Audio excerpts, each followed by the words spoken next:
इंदौर से एक सुखद और प्रेरणादायक खबर सामने आई, जहां विशाल सर्व सनातनी हिंदू समाज द्वारा सामूहिक विवाह का भव्य आयोजन किया गया। इस आयोजन में एक के साथ 130 वर वधु परिणय सूत्र में बंधे। इंदौर की सुपर कॉरिडोर स्थित ओमिक सिटी ग्राम सोनगिर में आयोजित इस भव्य सामूहिक विवाह समारोह में हजारों लोगों ने भाग लेकर नवविवाहित जोड़ों को आशीर्वाद दिया।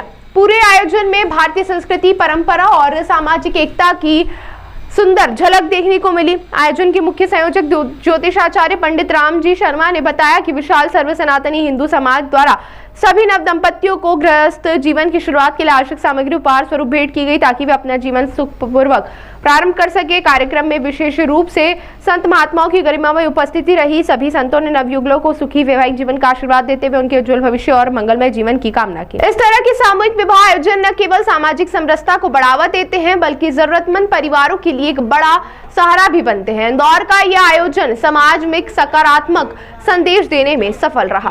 पत्नी की जरूरत से आप विशेष ध्यान रखें, अपना परिवार पर ध्यान रखें, क्यों कि विवाह बार बार नहीं होता है, क्योंकि इस चीज से आपको ज्ञान अनुभव लेना है कि जब पत्नी की जरूरत श्री राम जी पंडित जी को लगी थी, राम भगवान को, तो उन्होंने अपनी प्रतिमा बिठा के उनकी पूजा करवाई, पर उन्होंने डबल विवाह नहीं करवाया था। तो इसी प्रकार से हम लोग को उससे धारणा मिलती है, ज्ञान भी मिलता है, अनुभव भी मिलता है, क्योंकि हम ऐसे समाज में आते हैं, ऐसे समाज में जो आते हैं तो सभी को हम साथ में लेके चलते हैं। हमें समाज को नहीं काटना है, समाज की समरसता बना के चलना है। और जो ऐसा आता है ये हमारा परिवार को तोड़ने की कोशिश करेगा, उसको हम दंड भी देंगे और दंड के साथ हम साधु संत भी रहेंगे।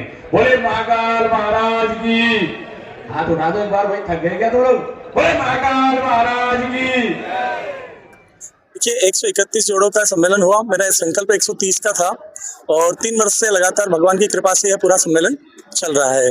और भगवान ठाकुर जी की कृपा होती है। सम्मेलन होते होते बहुत घबराहट भी होती है, बहुत सारे लोग नाराज भी हो जाते हैं, मगर भगवान की कृपा से यह संपन्न ही होता है, आखिरकार संपन्न हो जाता है।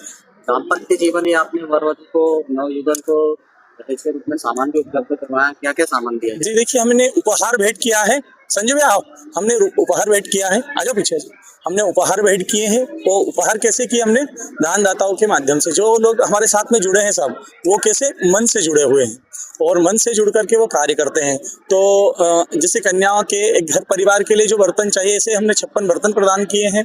एक गोदरेज अलमारी दी है, डबल बेड पलंग की सुविधा उनको, और जो वस्त्र हैं, लहंगे हैं बेटियों के लिए, और जो दूल्हे राजा हैं उनके लिए सफारी सूट के कपड़े दिए हमने। वह सब चीज़ें प्रदान की। पंडित जी भी हमारी तरफ से और पंडित जी की दक्षिणा भी हमारी तरफ से, ये अन्यत्र किसी से नहीं ली गई, क्योंकि मेरा संकल्प है कि वो चाहे भागवत हो, चाहे कर्मकांड हो, जिस माध्यम से जो पैसा आता है उस पैसे को मैं यहीं पे लगाता हूँ। भगवान की कृपा है, इसमें पूरा मेरा जो परिवार है वो परिवार पूर्ण रूप से सहयोग करता है।